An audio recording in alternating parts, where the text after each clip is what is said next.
नमस्कार मित्रांनो, परत एकदा आपलं खूप खूप स्वागत आहे आपल्या सर्वांच्या लाडक्या महाडीबीटी स्कॉलरशिप ऑफिशियल या चॅनलवरती. आणि आज आपण महाडीबीटी संदर्भात एक नवीन टॉपिक अनलॉक करणार आहोत की ज्याच्यामध्ये बऱ्याच विद्यार्थ्यांना जेव्हा स्कॉलरशिप फॉर्म भरायचा असतो त्यांच्या मनामध्ये एक संभ्रम असतो की मी कुठल्या स्कॉलरशिपसाठी एलिजिबल आहे, कुठली स्कॉलरशिप मला जी आहे किती पैसे देते, किंवा कुठल्या स्कॉलरशिपसाठी मला ऍप्लिकेशन करायचे. मग याच्यामध्ये काय होतं की त्यांना ऍप्लिकेशन फॉर्म भरताना बऱ्याच अडचणी येतात. तर मग ह्या अडचणी एकंदर आपण सोडवण्याचा प्रयत्न या व्हिडिओच्या माध्यमातून करणार आहोत आणि याच्या संदर्भात स्टेप बाय स्टेप संपूर्ण गाईडलाईन तुम्हाला देणार आहोत. आणि व्हिडिओच्या एंड पार्ट मध्ये मेंबरसाठी एक न्यूज देणार आहोत, खूप छान न्यूज देणार आहोत.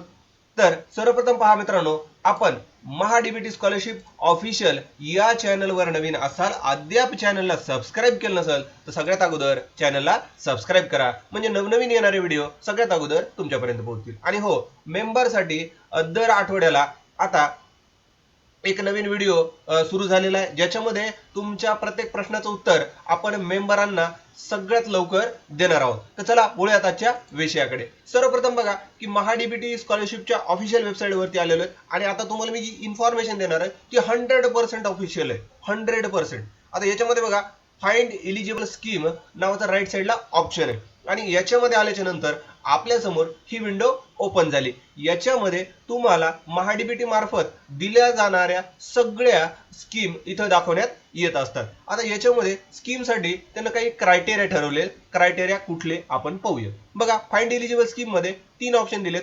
First, age. आता एज मध्ये काय दिले, post matric candidate will able to apply under MahaDBT scheme, हा त्याचा क्रायटेरिया आहे. सेकंड, क्वालिफिकेशन, म्हणजे वयानुसार, शिक्षणानुसार आणि पत्त्यानुसार अशा 3 वेगवेगळ्या क्रायटेरियानुसार तुम्हाला स्कॉलरशिप देण्यात येतात. आता क्वालिफिकेशन म्हणजे तुमचं जे शिक्षण चालू आहे त्याच्या हिशोबाने सुद्धा काही स्कीम तुम्हाला या महाडीबीटी मार्फत पुरवल्या जातात. त्याचबरोबर तुमच्या राहायच्या ठिकाणानुसार तुम्हाला स्कीमची अमाऊंट कमी जास्त होऊ शकते किंवा त्याच्यानुसार काही स्कीम तुम्हाला दिल्या जाऊ शकतात. तर याच्यामध्ये आपण फर्स्ट ऑफ ऑल की आपण कुठलं वर्ष आपलं शिक्षणाचं चालू आहे ते निवडायचं ऑप्शन यांना आपल्याला दिलेलं आहे. त्याच्यापैकी आपण या दोन्ही पैकी जो आपलं वर्ष चालू आहे ते आपण निवडतोय, म्हणजेच की 2025 आणि 26.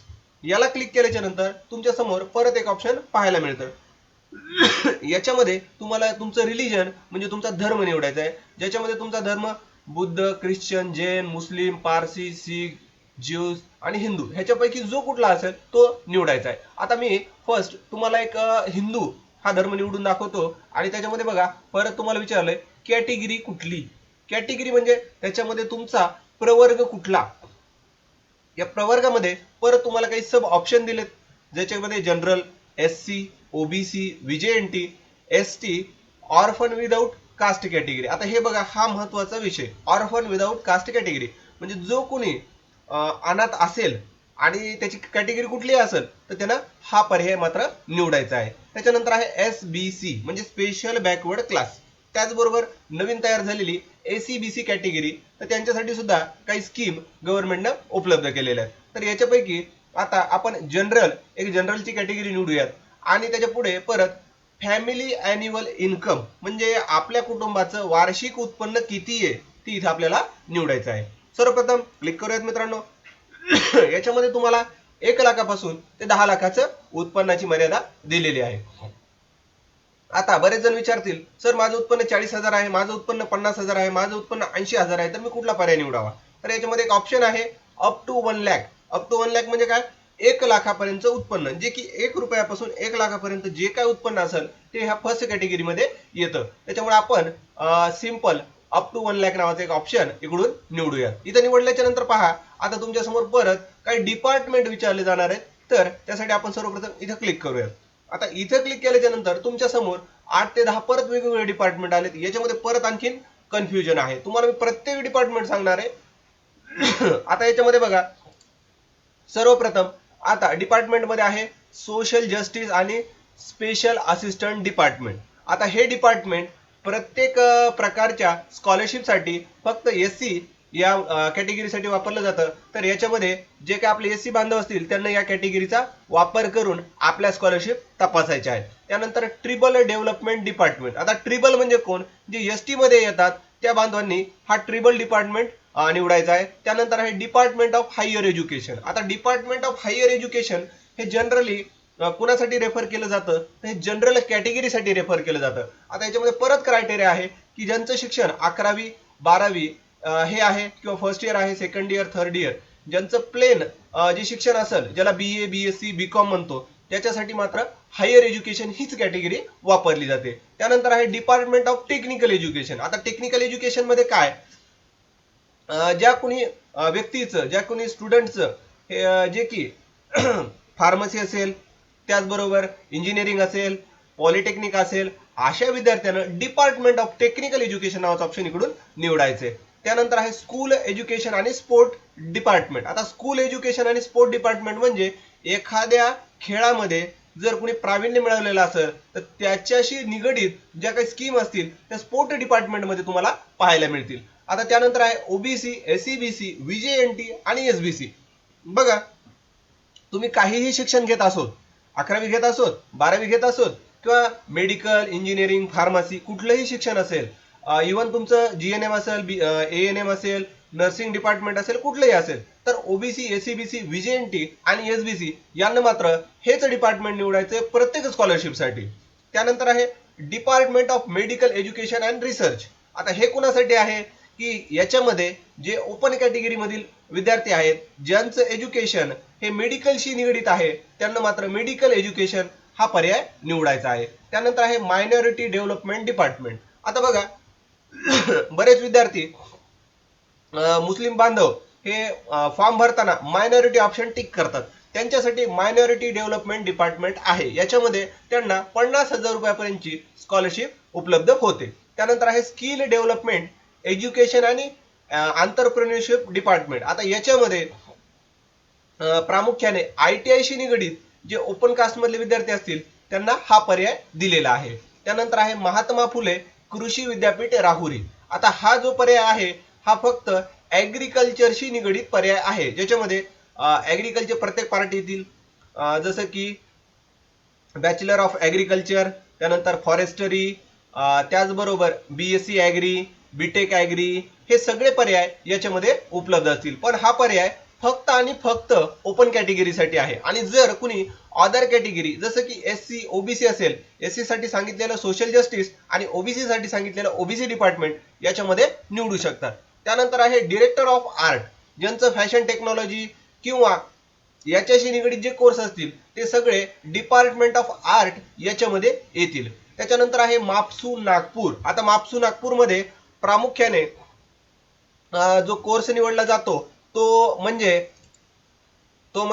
वेटरनरीचा कोर्स आहे. तर तो वेटरनरीशी निगडीत ज्या काही स्कीम असतील त्या मापसू नागपूर या डिपार्टमेंटमध्ये ओपन कॅटेगरीसाठी निवडायला येतील. त्यानंतर डिपार्टमेंट ऑफ ऍग्रिकल्चर हे ऑप्शन आहे, परंतु सध्या तरी महात्मा फुले याच्यामधून हे ऍप्लिकेशन करायचे ज्यांना युनिव्हर्सिटी राहुरी असेल त्यांनी. आणि अदर ज्यांचं डिपार्टमेंट ऑफ ऍग्रिकल्चर ज्याची युनिव्हर्सिटी जसं की परभणी असेल किंवा अदर दुसरी कुठली असेल त्यांना हा पर्याय निवडायचा आहे.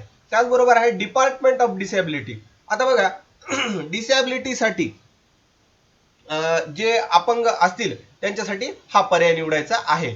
आणि त्यानंतर आहे डिपार्टमेंट ऑफ स्किल एम्प्लॉयमेंट आणि entrepreneurship and innovation government of Maharashtra, ज्याला आपण GOM असं म्हणतो. तर याच्यासाठी ज्या काही वेगवेगळ्या हे असतील कोर्स असतील त्यासाठी हा पर्याय निवडू शकता. आता बघा, एखाद्या पर्यायाला आपण निवडूयात. त्यानंतर आहे डिसेबिलिटी म्हणजे तुम्ही अपंग आहात का नाही, तर नो करूयात आणि पुढे हा कॅप्चा कोड टाकूयात. बघा, हा कॅप्चा कोड टाकलेला आहे. आणि हो, तुम्हाला मी याच्यामध्ये व्हिडिओच्या सेक्शनमध्ये काही प्रोडक्ट लिंक दिलेली आहे, ज्याच्यामध्ये तुम्हाला चांगल्या पद्धतीचे OnePlusचे वायरलेस Z2 हेडसेट आहेत, ते पण तिथून तुम्ही परचेस करू शकता. त्याचबरोबर कॅसिनो मेन एडफाईस वॉच सुद्धा दिलेली आहे आणि गेमिंगचे हेडफोन सुद्धा पर्याय दिलेला आहे, ज्याच्यामधून तुम्हाला ते बाय करायचे असतील तर तुम्ही त्या लिंक वरून बाय करू शकता मित्रांनो. चला बघा, कॅप्चा टाकला आणि आपण सर्च बटनाला क्लिक करूया. आता इथं जसं तुम्ही क्लिक करता तर तेव्हा तुमच्या समोर हा इंटरफेस ओपन होतो आणि याच्यामध्ये तुम्ही पात्र असलेल्या सगळ्या स्कॉलरशिप तुम्हाला पाहायला मिळतील. आता बघा, याच्यामध्ये दिलं डिपार्टमेंट कुठलं, तर डिपार्टमेंटचं नाव, त्याचबरोबर स्कीमचं नाव, त्याच्यानंतर प्रोसिजर, याच्यानंतर स्टॅप्युलेटेड टाइम म्हणजे किती टाइम लागतो, ऍप्लिकेशन फीस म्हणजे हे फ्री मध्ये आहे आणि ऍप्लिकेशन करायची लिंक असे एकंदर तुम्हाला सगळे पर्याय इथं पाहायला मिळणार आहेत. तर याच्यामध्ये आपण एक राजर्षी शाहू या स्कीमला क्लिक करूयात आणि व्ह्यू बटनाला क्लिक करूयात. आता इथं क्लिक केल्याच्या नंतर पहा मित्रांनो, तुमच्या शिक्षणानुसार त्यांना काही क्रायटेरिया, लागणारे डॉक्युमेंट आणि त्याचबरोबर इलिजिबिलिटी आणि मिळणारी स्कीमची फीस ही सगळी गोष्टी माहिती इथे दिलेली. तर तुम्ही येऊन प्रत्येक गोष्टीची इथं माहिती घेऊ शकता. अशा पद्धतीनं तुम्हाला मॅक्झिमम ज्या स्कॉलरशिप मिळतात त्या स्कॉलरशिप मिळवण्याचं माहिती या व्हिडिओच्या माध्यमातून घेतली आहे मित्रांनो. तर व्हिडिओ तुम्हाला कसा वाटला मला कमेंट करून सांगायला विसरू नका. आणि हो, मेंबरसाठी एक खूप महत्वाची गोष्ट, ज्यांना आपलं युट्यूबचं प्रीमियम जॉईन केलंय, मेंबरशिप जॉईन केली, त्यांच्यासाठी आपण दर आठवड्याला ऑन डिमांड व्हिडिओ बनवणार आहोत. म्हणजे काय की तुम्हाला जी अडचण असेल त्याच्याशी निगडीत तुम्ही मला कमेंट केल्याच्या नंतर त्या विषयावर व्हिडिओ येणार आहे. तुमच्या पूर्ण प्रश्नाचं सविस्तर विश्लेषण आपण त्या व्हिडिओच्या माध्यमातून करणार आहोत. आणि हो, ज्यांना सीएससी साठी, आपल्या सरकारसाठी आणि ऑनलाईन वेगवेगळ्या प्रकारचे कामं कसे करायचे यासाठी जर मेंबरशिप जॉईन केली असेल तर त्यांच्यासाठी सुद्धा दर आठवड्याला नवनवीन व्हिडिओ येणार आहेत, ज्याच्यामध्ये वेगवेगळ्या प्रकारचे लायसन बनवणे आणि प्रत्येक गोष्टी शिकवल्या जाणार आहोत. तर हा व्हिडिओ तुम्हाला कसा वाटला कमेंट करून सांगायला विसरू नका. व्हिडिओ आवडला असल्यास लाईक करा, जास्तीत जास्त चॅनलला सबस्क्राईब करा आणि जास्तीत जास्त मेंबरशिपला सुद्धा जॉईन करा. तुमचा मौल्यवान वेळ दिल्याबद्दल धन्यवाद मित्रांनो. भेटूयात नवीन एका व्हिडिओत.